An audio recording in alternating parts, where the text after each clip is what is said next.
welcome everyone aboard the Belle of Hot Springs as we start across Lake Hamilton. First of all, we'd like to remind you of the facilities we have on board. Downstairs to the second deck to the rear of the boat, you will find our snack bar, serving hot dogs, nachos, soft drinks, cocktails, and beer for those of you over 21, popcorn, ice cream, anything manageable down there. You can frozen individual pieces if you get hungry. So second deck is where you'll find all that, the snack bar. Also on either side of the snack bar you will find the restrooms located on the second deck. Feel free to stroll around the top two decks as we start our cruise today, or on the front bow. The lower deck is not open at this time. We'll be pointing out many points of interest to you as we go around the lake today. We'll be pointing out many beautiful homes. There are many beautiful homes and mansions being built around the area. We won't point out every one, or we won't tell every name of every one, but we will point out some of the national ones. Some we will tell you the name of, some we won't because they don't want us to. But if you keep your eyes open as we go along the shoreline, looking back in these coves as we go along, we will see many beautiful homes.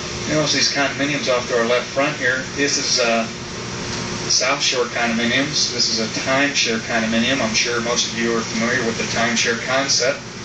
So you can buy 1 or 2 weeks of the year for your purchase. You keep that 1 or 2 years for the rest of your life, and it passes on to your children. And you have that keep every year incoming vacation here. And they also have exchanges where you can exchange and go elsewhere for your week. It's quite a popular mode here lately. You can see the newer one that they've built right here, right on the shoreline. These are the newest condominiums that they've built right there.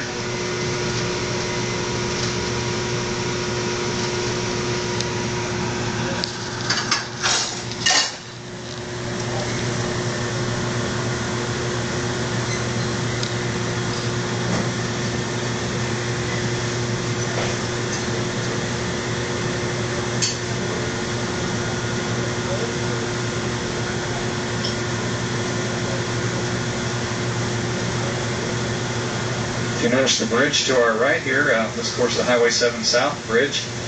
These are new bridges built in the early 90s. The old bridges were a 2-lane, very narrow bridge. They actually blew them up and dropped them in the water. It has to be over 35 foot deep. Wherever any of the old bridge is sitting under the water, it's required to be at least 35 foot deep. And through here, the main channel runs almost 100 foot in the main channel of our lake. So they had enough water underneath them to blow up and drop them underneath this bridge before they built the new one. They just blew up the old one, dynamited it, and down to the bottom it went.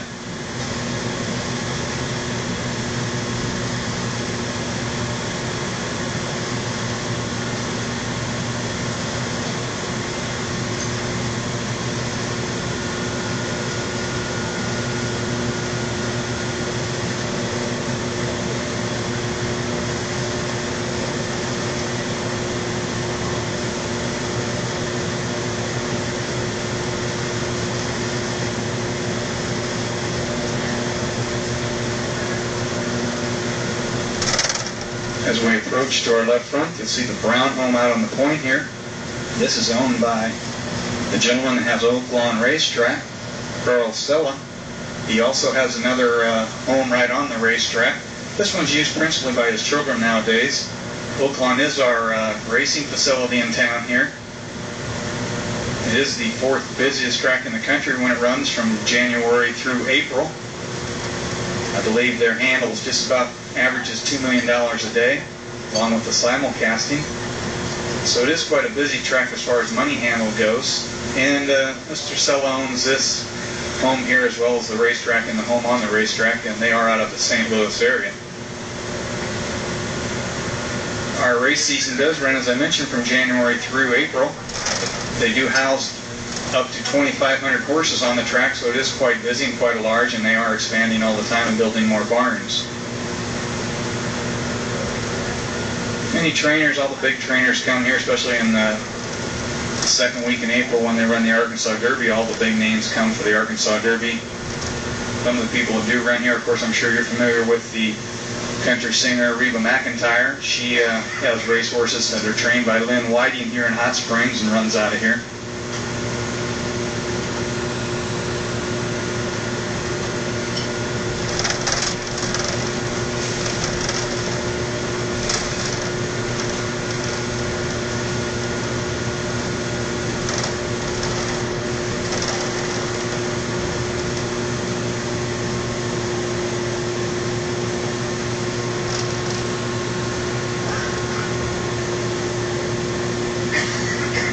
thing that made Hot Springs famous are the hot springs in the downtown area.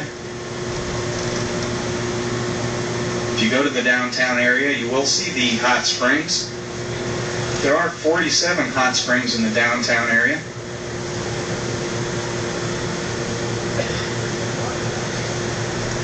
And 2 cold springs. The water that comes out of the mountain here actually has to be cooled down. It comes out at 147 degree temperature, and they actually have to cool it down before they can use it in the bath houses. It would be too hot and scald you, so they actually have to cool it down. The water that comes up from the center of the earth bubbles through the rocks in the national park downtown there. The water comes up is actually over 6,000 years old. As I said, it originates from the middle of the earth, and that's how it gets its heat coming up to the top. It comes to the top as a result of the hydrostatic pressure. Nearly 1,300 pounds of minerals and solutions are contained in 1 million gallons of water that flow each day out of the park. They do have a collecting pool downtown. If you go downtown, you'll be able to taste it and drink it as well as feel it coming out of the water there. Hot Springs National Park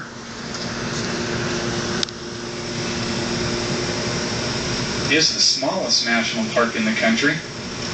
The national park is just the row where the bathhouses are, and about 3/4 of the way up the mountain behind is all the national park is. It is the second most widely visited, ranking only behind the Grand Canyon in Arizona.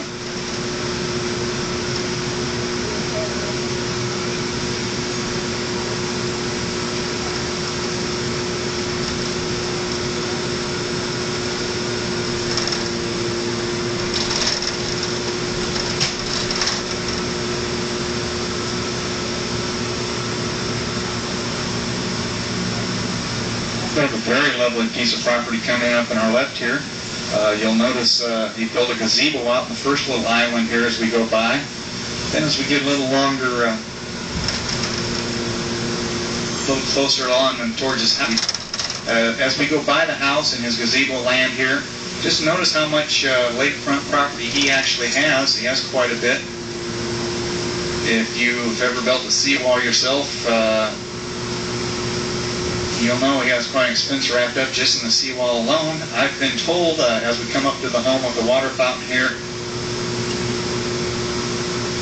with his home and the landscaping and all the land, that he has about $3.8 million tied up in it.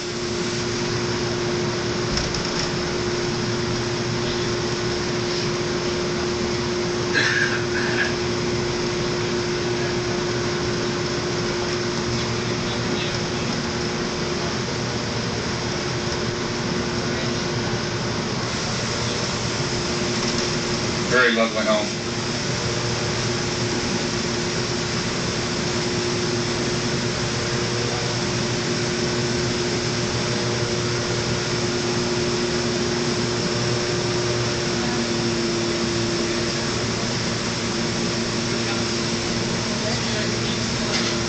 First thing that you might notice if you go to the downtown National Park and you go into the Fordyce Visitors Center there.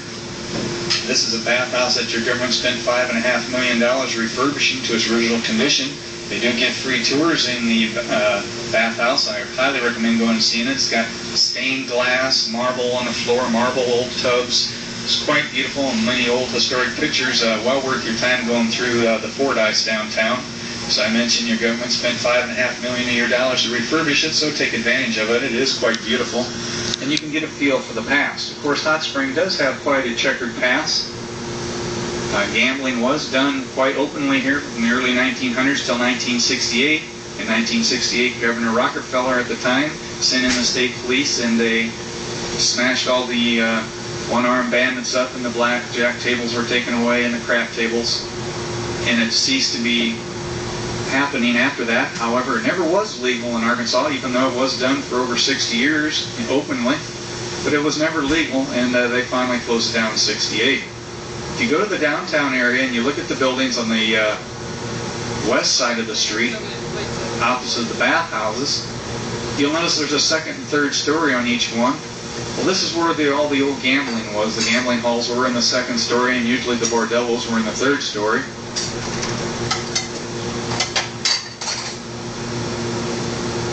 And the false fronts on them were to cover this up, and many famous people came to our Hot Springs area during the gambling days. Of course, many gangsters came, like Al Capone came quite often. He used to like to come and stay at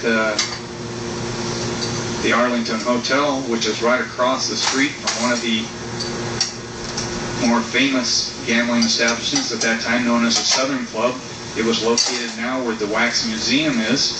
He would sit in his hotel room and take the same room every time, right out where he could see who goes in and out of the Southern Club. And as soon as he saw someone that he wanted to gamble with, he'd run down in the lobby, run across the street and gamble with them for a couple hours, come back out, and once again sit by the window till he saw somebody else he'd like to gamble with. The notorious gangsters used Hot Springs as a neutral site. They didn't bother each other when they came. This was their vacation spot. They could be mortal enemies trying to shoot each other in the streets of Chicago one day. The next day, be sitting at the poker table side by side peacefully. And the next day, go home again and shoot at each other. But when in Hot Springs, it was a neutral area, and they never bothered each other. And the law, as many gangsters they had come to town at that time, Pretty Boy Floyd, many others, they never had any problem with them. And not one incident has ever been reported where they got in trouble over each other. You notice the home with the orange roof here, the gentleman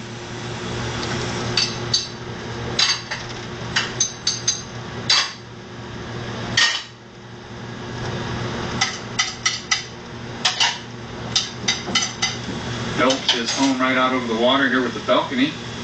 Actually, during the summer months, you'll see the kids actually jumping off the second deck there into the water. It's deep enough right off the balcony to jump from here.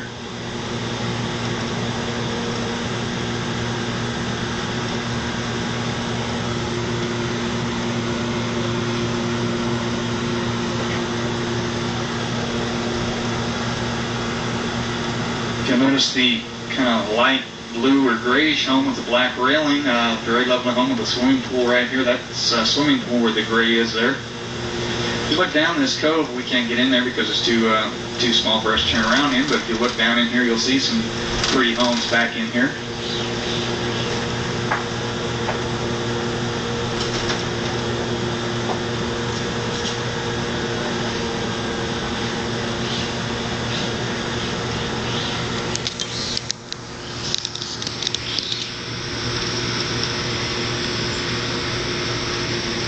Down the back of the bay here, you'll see a large O on the home. This is the Osborne, Jennings Osborne out of Little Rock, Arkansas. He owns a pharmaceutical company.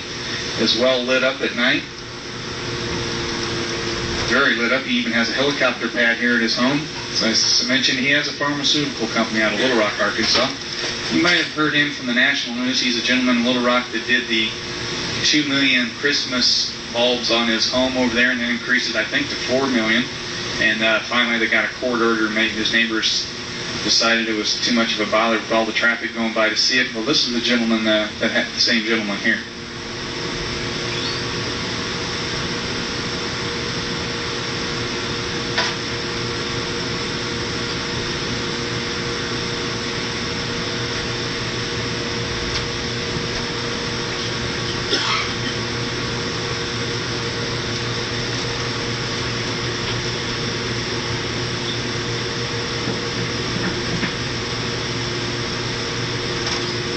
And another very lovely home was built in 1996 here at you'll see to our left, along with a swimming pool bound by the lake. Very lovely home.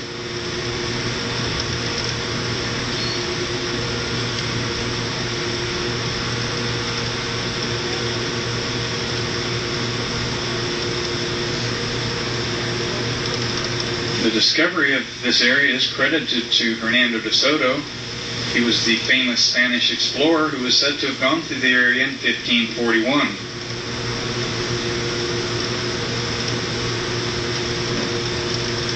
This was even before the Mayflower at Plymouth Rock, so you can see that it was a long time ago.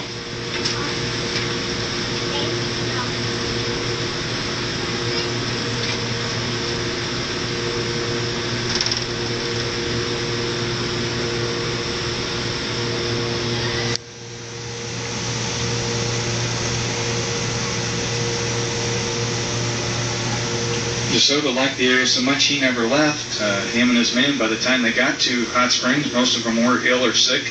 Most of their blades were dull or broken from hacking through the dense vegetation to get this far. Journals that have been found of his say they visited the hot and brackish water and stayed about a week. As I mentioned, many of his men perished right here in Hot Springs. DeSoto himself died on the Louisiana-Arkansas border. He was rather unusual. Queen Isabella really was fond of him, and he was given the largest fleet ever to leave Spain.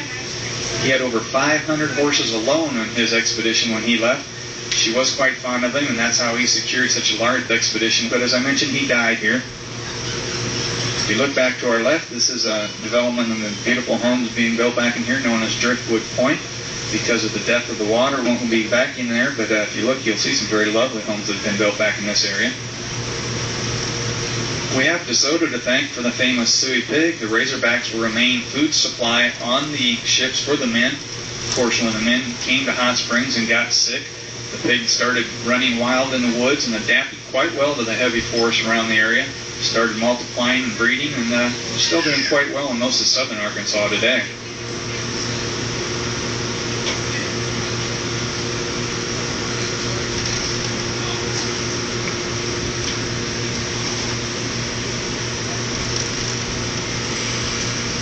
In 1803, when the Louisiana Purchase was made by the United States, they bought this portion of the country from France. The entire area here was part of the land included in the price of 1803.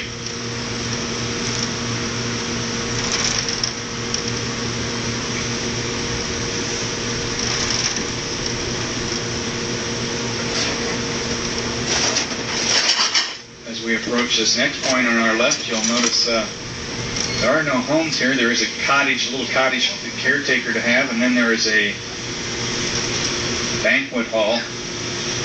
There isn't actually a home on this land. It is rented out by mostly Christian civic organizations. Come and spend the night here. As I mentioned, it doesn't have really any sleeping facilities, just a large kitchen and cooking facilities in the building you see here. I like the way that they particularly made their own man-made pool here out of the lake. They cemented in around, as you'll see as we come by, the water on the lake to make their own little natural pool.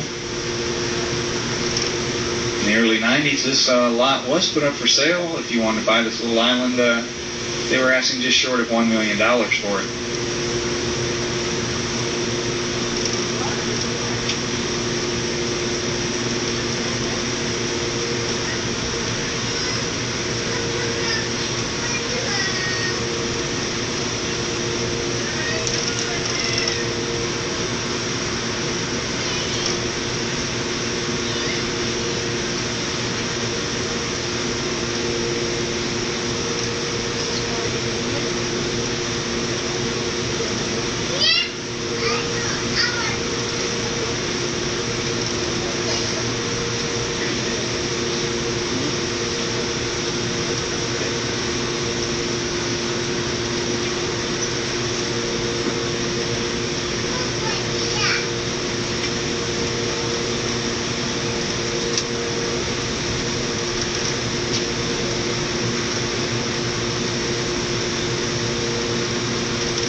You see the mountains to our right front.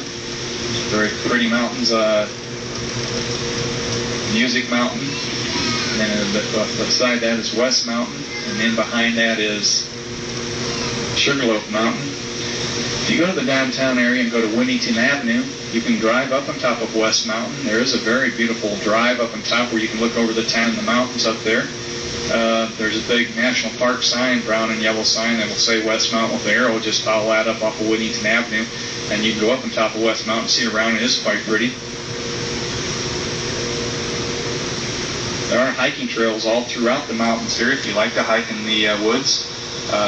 You can even go to where the mountain tower is, and there's several trails off of that that are very easy to get to in the downtown area.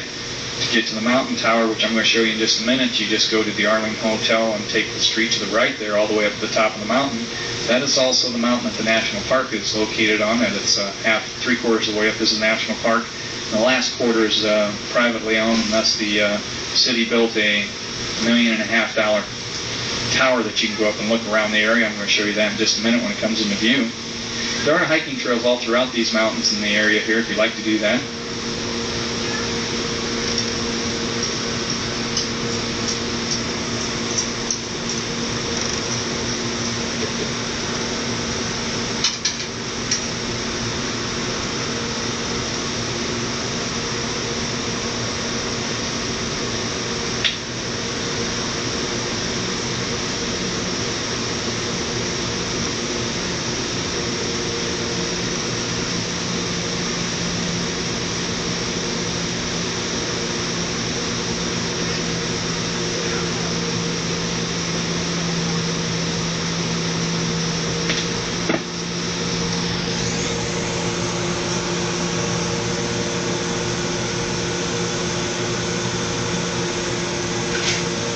If you look off to our right to the back of the bay here, you can see the mountain tower up there standing above the trees now. Off to the right to the back of that bay across here. You can see something like, I think, 800,000 acres when you go up there. You can see for quite a while. It's very pretty to go up there. It was built, as I said, by the city of Hot Springs. I think it was about $1.5 million when they built it. In the old days, they used to have a wooden tower that sat there that wasn't quite as high. The difference was the wooden tower just had steps, and you had to climb all the steps all the way up. Now, of course, today you get to take an elevator.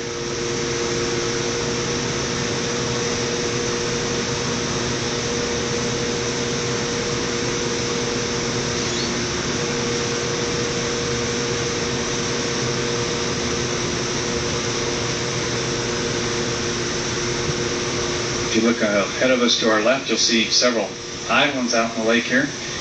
These are owned by Arkansas Power and Light. They're the company that developed the lake. So these are owned by them, so they will never be sold or built upon because of that. They only do have, probably 12, 15 islands on this lake, such as this spread throughout the lake. Actually, the land that we left from at the Belle Landing, Long Island, is an island too. However, there are homes all built on that island.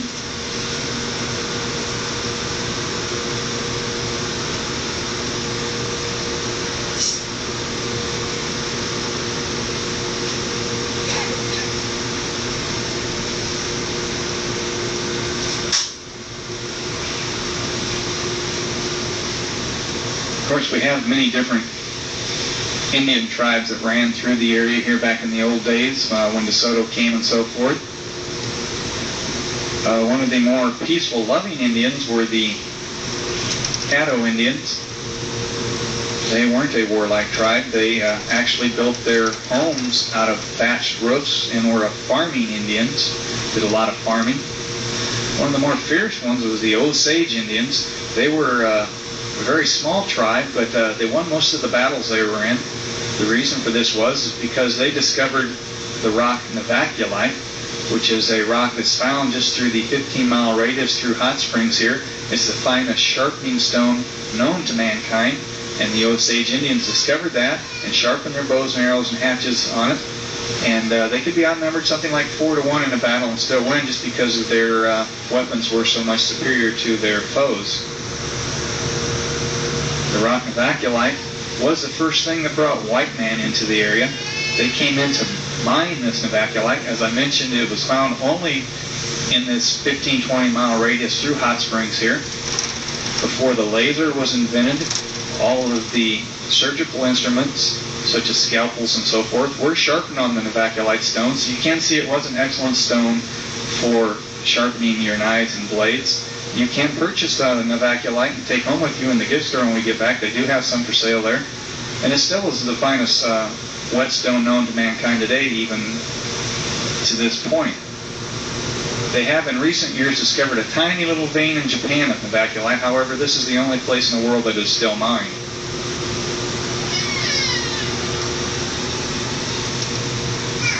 Another Indian tribe that was in the area was the Washita Indians, and also the Creek Indians.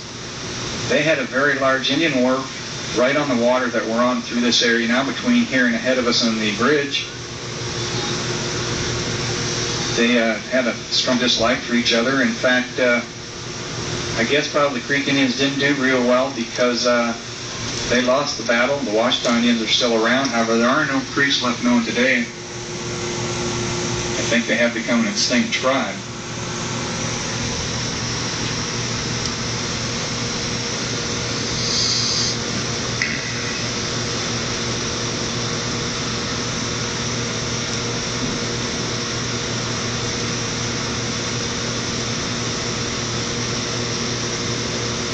Interesting enough, the Indians also use this area as a natural area like the gangsters did. Back before the springs were covered up in the downtown area, they were all open and there was always a mist from the hot water, so the entire downtown area was covered in a mist or a fog all the time.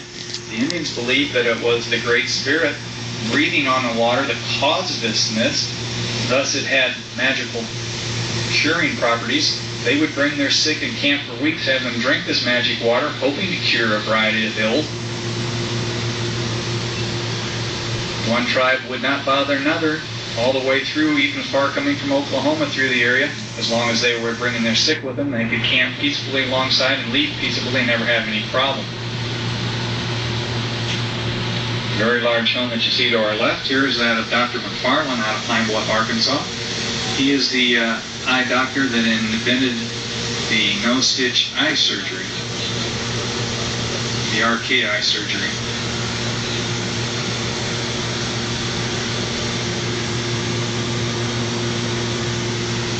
I have been told that his wife went to Italy to pick up all the inside fixtures and plumbings for the house. Very lovely home. Notice how many unusual angles it has. It's one of the few homes architect design has with so many different non-90 degree angles in it.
You might like to know a little bit about the fishing in the lake.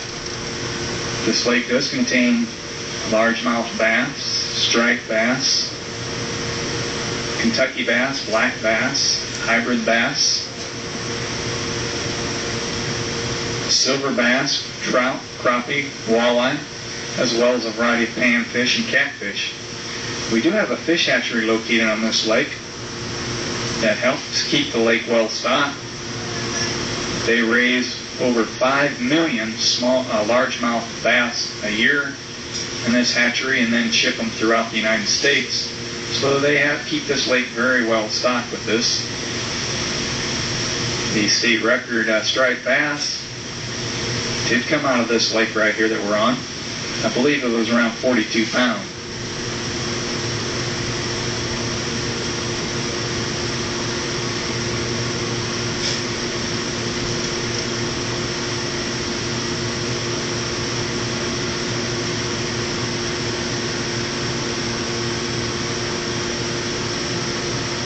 The development that you see to our left front,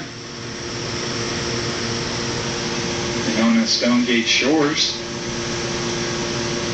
The lots in this area can sell from anywhere from $50,000 to $100,000 for the lot. Many nice homes being built on this, as you can see.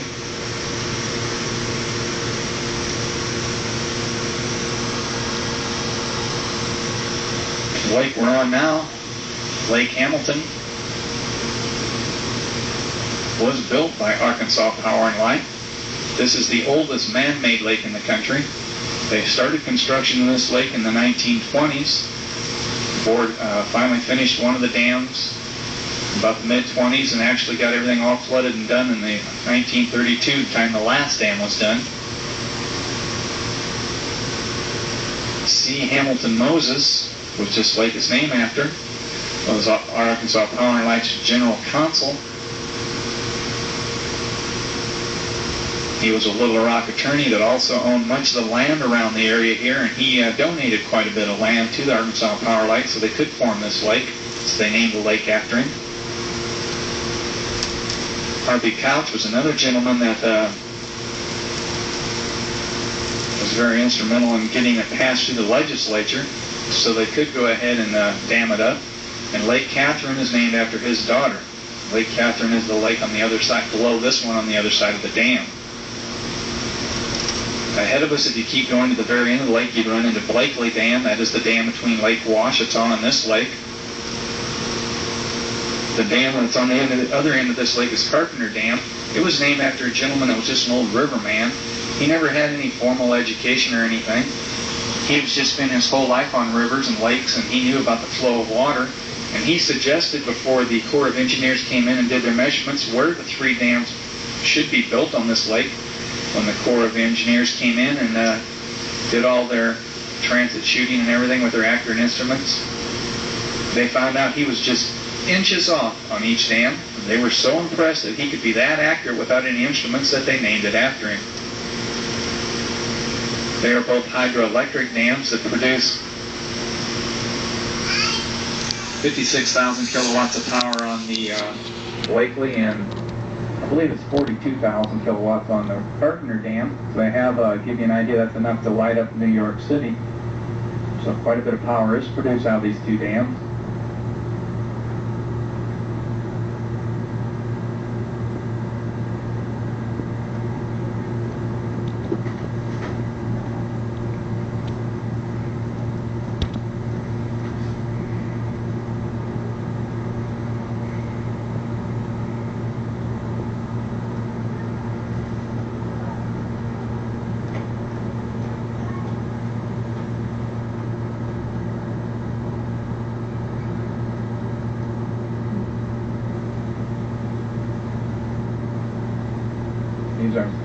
These are known as Harbor South condominiums.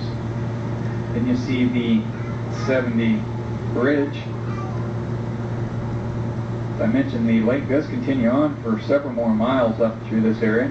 It does start getting thinner and thinner, more like a river than a lake really towards the closer you get to the dam up there. If you ever go up to Blakely Dam, the water is just crystal clear all the way about the Crystal Springs clear. Every afternoon they'll sound an alarm. If you're in the water, get out quickly, because 38-degree water comes from the bottom of Lake Washita into this one, and it'll actually numb you so you can't even swim, it's so cold. The home that you see to our left front. The waterfall is out of Jim Cozen of the Greystone Estate. They have Wendy's and Pizza Inn chains throughout the country. This also might be a good time to get up, stretch your legs, go down and get something cold to drink, or a bag of popcorn, something to eat. In any case, we'll be back with you in just a few minutes.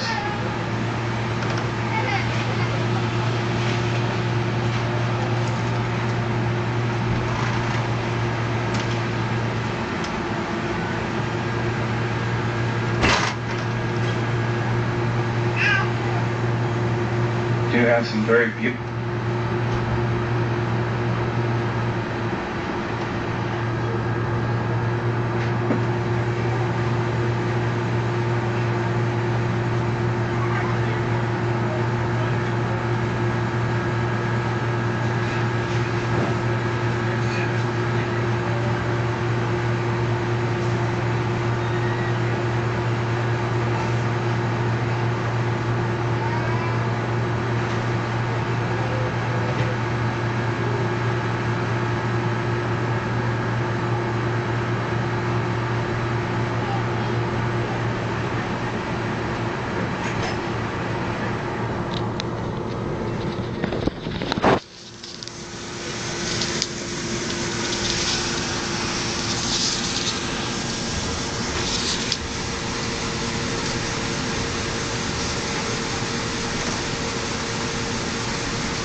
do have some very beautiful landscape homes as we go along this area. In the next 4 homes, they all have pools right here between their house and the lake, you might notice. Very lovely homes.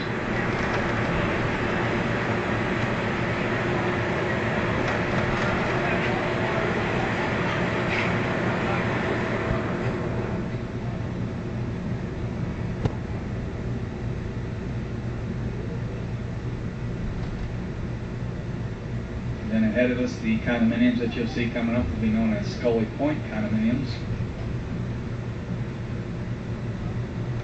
Back in the old days, if we go back in history a little bit of Hot Springs, first thing in the early days that brought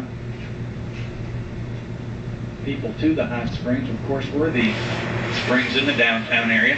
In the early days, they would just pitch tents around the Hot Springs and camp there.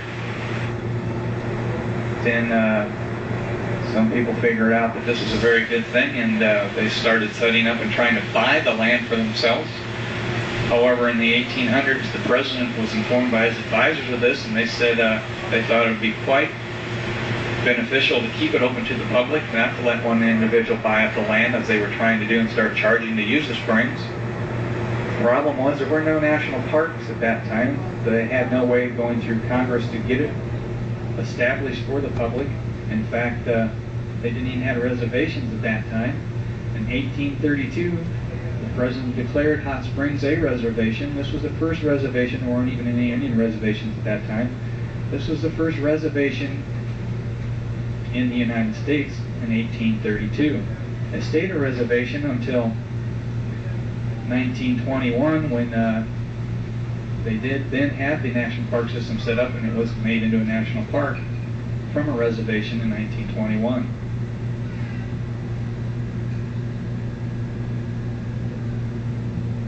In 1820, the first inn was built in the downtown area for the people to stay in. In 1830, the first bathhouse was built for them to use.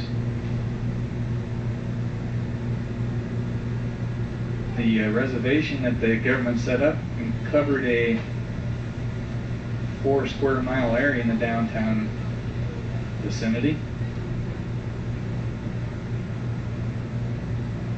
In 1836, the first stage line came from Little Rock to Hot Springs. At that time, the roads were very bad. Going over the mountains, it was quite rough and bumpy, and people were, by all reports, were quite exhausted from the ride by the time they got here. And of course, they found the hot springs to soak in quite beneficial after the hard ride. Eventually, trains were built into the area and came directly from the Chicago area, built down into Hot Springs, and they had large amounts of people coming from the area for the springs for this.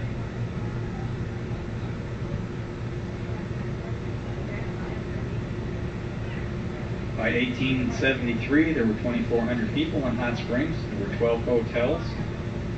In 1875 was the first year the railroad came to town. If you go to the Fordyce and look at the old pictures, you'll see some of the old pictures of these type of things. They also had the mule trains pulling the supply wagons in the downtown area. The streets were quite crowded.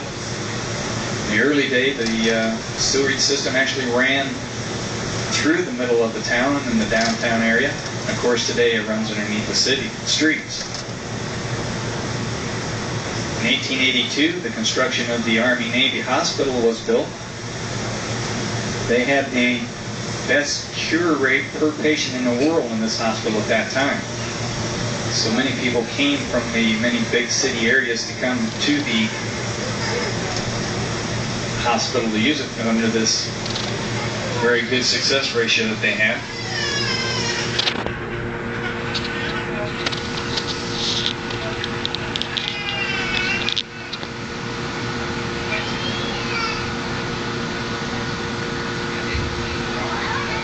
As I mentioned, it was in 1916 that the reservation was turned to a national park by Woodrow Wilson.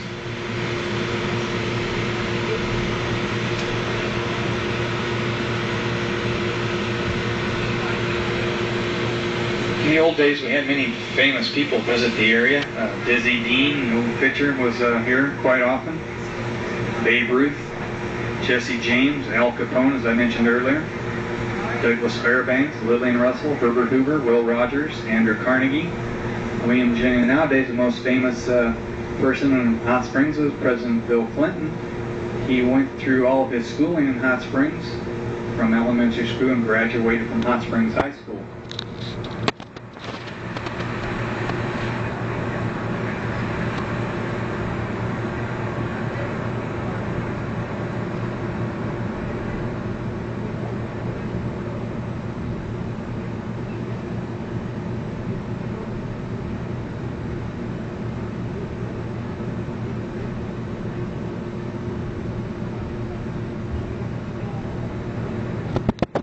In 1804, the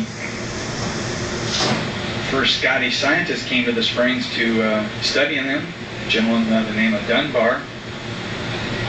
Upon coming in here, he found an open log cabin that was set up, made of split wood, and erected by the people that were using the springs for the health purposes. Interesting to note that Henry Rector, the governor at the time, moved the state capital to the bathhouses in 1862 to prevent the Union troops from reaching them from Little Rock. If you go to the downtown springs today, you'll find that most of the springs have been covered up with big green boxes to protect them from pollution. In the old days, all 47 of them were open, and as I mentioned, a constant steam was coming off them, covering the downtown area.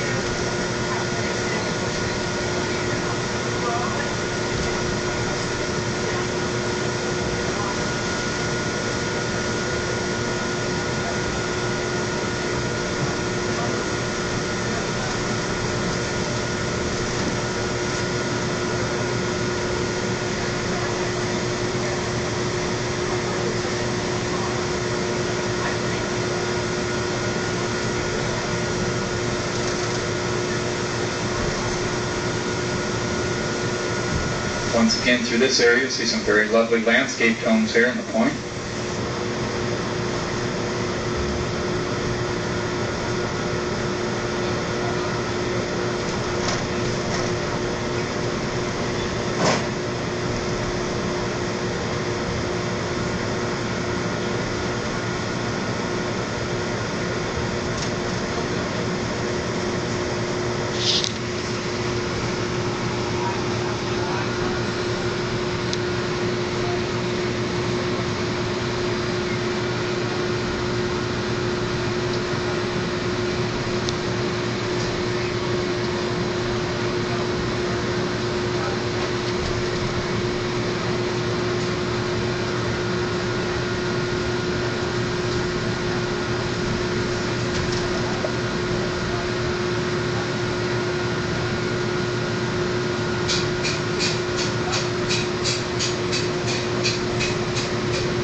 You might like to know a little bit about the boat upon which you're riding. The Belle of Hot Springs was built by the Dubuque Boat Boiler Company in Dubuque, Iowa in May of 1961.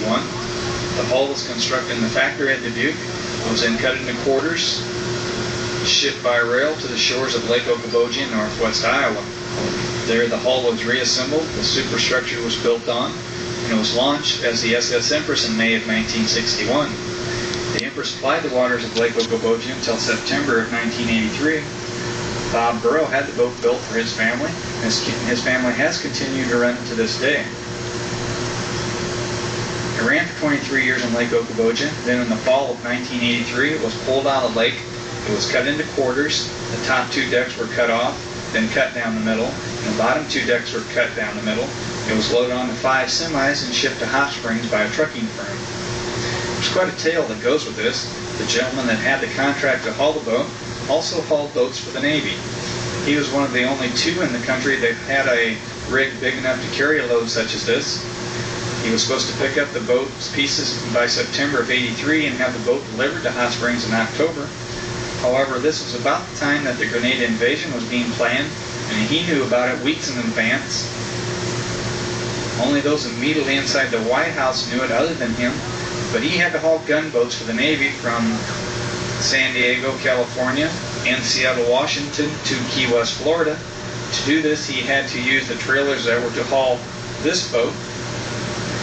He kept giving us excuses why he couldn't make it. His rig broke down, his transmission would go out, he'd have flat tires. Finally, after several weeks, he said, wait a second, that's enough excuses, what's going on here? Well, it just so happened the very next day is when the invasion was to take place, so he went ahead and told us that we were going to invade a little island country known as Grenada. And if you'll think back to that time, nobody had ever heard of the little island of Grenada. So we thought he was quite mad. Maybe the stress was getting to him. But sure enough, the next day it did happen. The sad part about the story is President Reagan found out that the Cuban troops were to more than double the next day, so he moved up the invasion by 24 hours, and the gunboats that he hauled all the way down there were never even used in the invasion. Finally, he came and picked up the boat in Iowa. If he could have come straight from Iowa through Missouri to Hot Springs, it would have been a 750-mile journey. But because of the size and load and the height, he had to go out to Wyoming, Colorado, Oklahoma, and Texas. And a 750-mile run became a 3,000-mile one. The hull of the boat goes down the water 2.5 feet, drops another 3.5. Slowly loaded, we need about 7 feet of water which to run. It's powered by 2 GMC diesels, 671 variety. They've got 2 36-inch screws. Top cruising speed is 15 miles an hour, and now we're going at approximately that speed.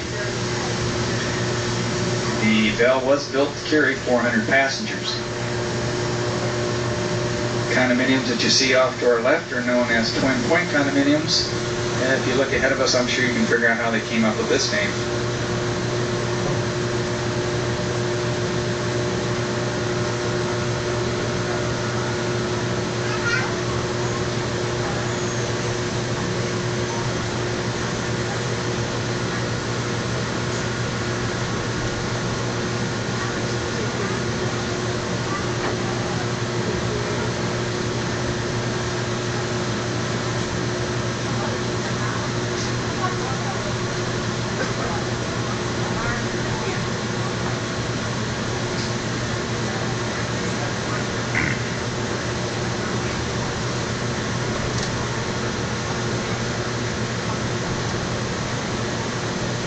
One of the most famous early residents to come to the area was Jesse and Frank James. They came to Hot Springs quite often because their mother lived here in town. They used to come and visit her quite often. Many places have claimed to have Frank and Jesse rob them, but there aren't very many that are actually documented by the law enforcement. This is one of the few that actually was documented by the law enforcement. The sheriff at the time, as I mentioned, they came often, and he recognized their horses in town so often. And right along the area that we're going now, you must remember before they flooded this lake, this was the Washita River that ran out in the middle here. There wasn't any lake like this, just a river. And this is where the old Hot Springs stage line ran, right alongside the river here, continued on up till Malvern, Arkansas. And this is where Frank and Jesse got one of their earliest starts in crime. And one of the first things that they robbed was the Hot Springs stage line. At the time, Jesse was only 18 years old. And the sheriff just happened to be going by in the distance about a mile away, and he could see the horses and recognize them as their horses. That's how they were able to identify it as them. Being young and one of their first capers, they were quite nervous after they got the haul, and they got quite lucky. The stage line was carrying gold coins for payroll for a timber company in Mississippi, and was on the way for the to pay the payroll to the timber company when they robbed it. So they knew they could not run the sheriff with it, so they went to a mountain ahead of us known as Jack Mountain. They buried all the coins and the money, figuring they'd return in several months and dig it up. Well, several months later they did come back and dig it up. But one oak tree kind of looked like another oak tree, and they never did find it. The reason we know all this is because Frank, after Jesse was killed, Frank never did any jail time. In fact, they never even had a trial for him because they couldn't ever get enough evidence against him. He came back and lived in this area. He was a sharpshooter in a carnival that traveled a 4-county area through here. He was quite fond of the bottle in his later years, and him and his old drinking buddies, he told them many of these stories, and they were written down and passed on, and that's how we know what happened on this early rock rail of theirs here through the area of the Hot Springs stage line.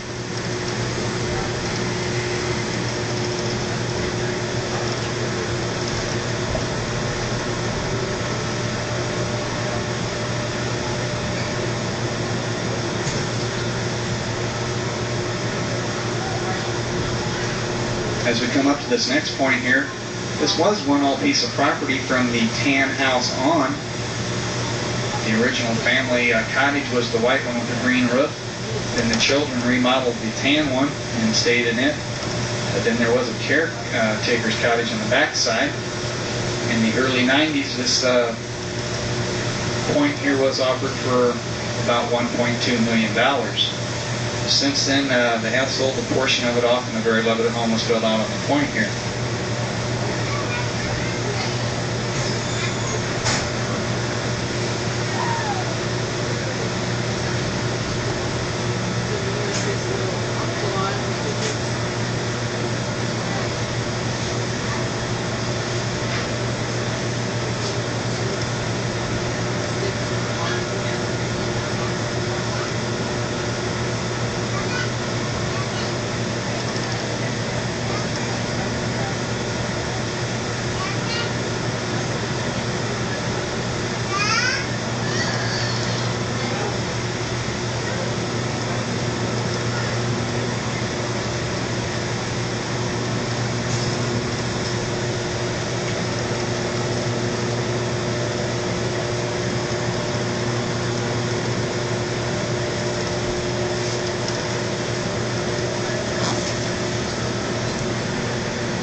While you're in Hot Springs, you may want to take in some of our many other attractions.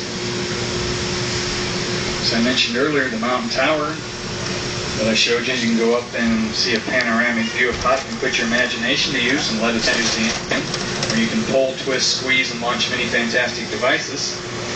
All ages enjoy the museum. I highly recommend it to everyone. Everyone enjoys it, no matter what your age. Downtown, of course, we have the famous Bathhouse Row and the Hot Springs National Park Visitor Center. Be sure you go to the Fordyce Bathhouse and tour it. It is quite a sight down there to see. While you're here, you may want to take one of our famous baths. There are several bathhouses still functioning in the Bathhouse Row downtown there. We also have the Wax Museum, Tiny Town, Alligator Farm, IQ Zoo, Dryden Pottery, where you can see pottery being made, as well as the duck tours that go throughout the downtown area. So we do hope that you enjoy our many attractions and enjoy Hot Springs with your stay while you're here.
our left front here, you'll see a large brick patio area. You really can't see the mansion with the trees in behind, but this is the Scott family. They own the Majestic and Arlington hotels in the downtown area.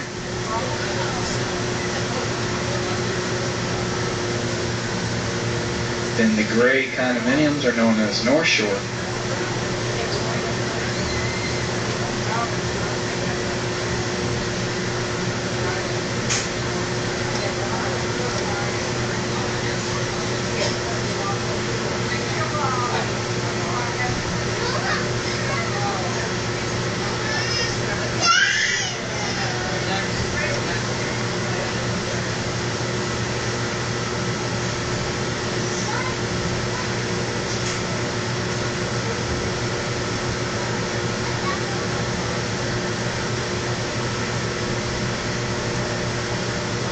Might know a little about the lake. I want you riding. The Lake Hamilton is 14.5 miles long, has 750 miles of shoreline, has about 7,800 acres of water. The deepest spot is 200 foot, and the most of the main channel average is over 100 foot. We are in one of the main channels here as we go through the middle of the lake here right now. Lake Ouachita, which is the lake on the other side of the dam that joins this one, is an even larger lake. It's over 1,000 miles of shoreline. It's about 40 miles long. It is one of the 3 natural, pure, cleanest lakes in the country, all the skin diving. The multicolored awnings that you see to our left is known as Sun Bay. This is a motel and a timeshare kind of in combination together.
The old building that you see just across the causeway here is a Clarion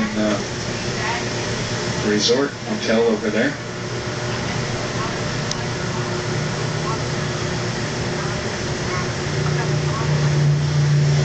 You notice the home there with all the rock in his house, as well as all of his landing area and his walls, all built out of the natural stone.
notice the stairs that lead down the point here.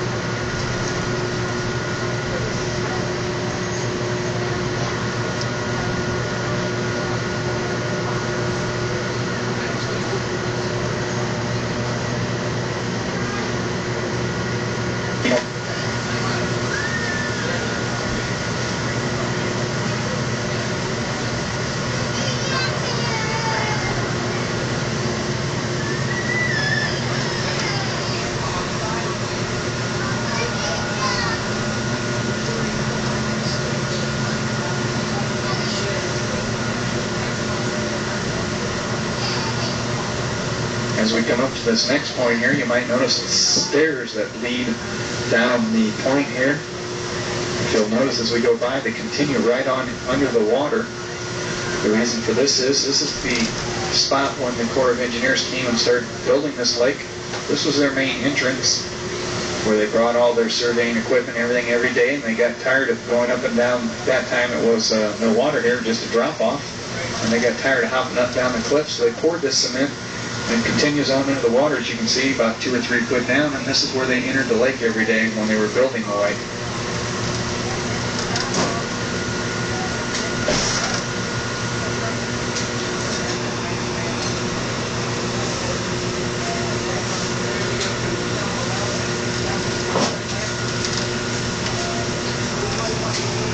The condominiums that you see here are known as Hamilton Point. They run in the $250,000 to $275,000 area.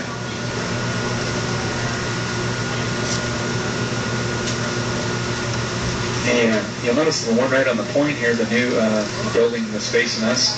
This was all burnt in about 1992, I think it was. It burned this unit clear to the ground. A gentleman out here around the 4th of July weekend was grilling on the patio that you see right here, and it caught fire and burned the entire complex on the end here to the ground. Bridge for Highway 7 South again, and ahead of us is the home port for the Belle of Hot Springs. Would like to mention that we do have a dinner cruise going out 7 nights a week. If you are ever in the area and want to do something quite unusual, join us for dinner and dancing under the moonlight. It's quite an enjoyable cruise. Everybody has a lot of good time on it, so if you're ever in the area or you ever have a special occasion, be sure to come and join us on this. We also cater to many different parties, family reunions, class reunions, army reunions, wedding receptions, just about any kind of party at all. We do cater to them. We do have group rates. Feel free to call us or inquire at the office. They'll be happy to quote them to you. Also, if you're looking for a good home-cooked meal, Gilligan's right underneath the bill has very good omelets and breakfast as well as lunch going on there. I highly recommend it there. They're very good. I want to thank you all for going with us today. We do have to ask everyone, please have a seat and remain seated until after we have landed here. We do hope that you have enjoyed your cruise. If you have, please tell your friends about it. Come back and see us again sometime. If you haven't enjoyed your cruise, however, please don't tell your friends about it. In fact, don't tell anyone. Tell me as you're getting off. I'll do everything I can to rectify the problem. Once again, thank you for coming, and drive safely on your way home.